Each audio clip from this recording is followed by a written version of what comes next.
Almost everyone has an immediate individual understanding of the word pain based on his or her childhood experiences. However, everyone experiences pain in their own way, and an injury that causes mild discomfort for one person may be excruciating for another. This can be due to differences in the way the brain functions and also the way nerves in the rest of the body function. Nerves carry signals from an injured part of the body to the brain.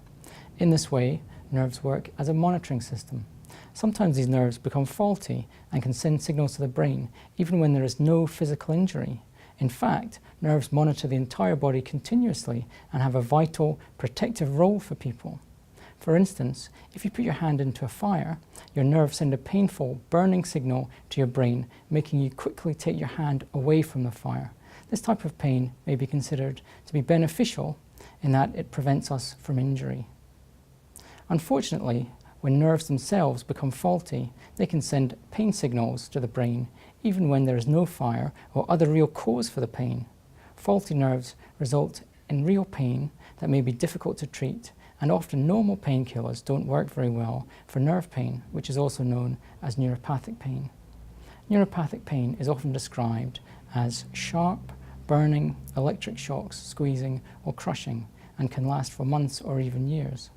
Most people who have had an amputation feel as if their missing limb is still there, but are often too embarrassed to talk about it. Many of these people also have pain in the phantom limb itself. Lord Horatio Nelson, the victor of the Battle of Trafalgar, had his right arm blown off during the Napoleonic Wars. He felt that it was proof that he had a soul. Sometimes the brain can pay too much attention to monitoring signals sent by nerves, or the nerves themselves can send exaggerated pain signals.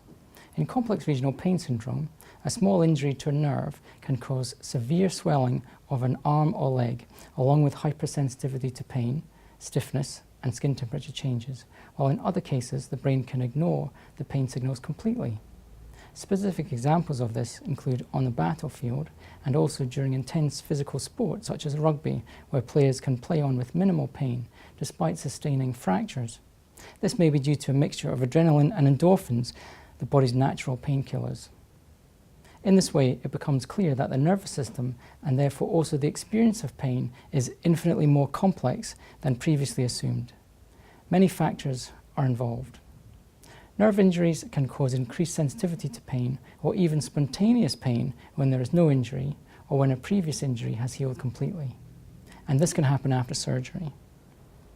We expect to suffer from pain following an operation, but expect it to go away after a few days. However, a minority of people can develop chronic pain after an operation, even if the operation was technically flawless and life-saving.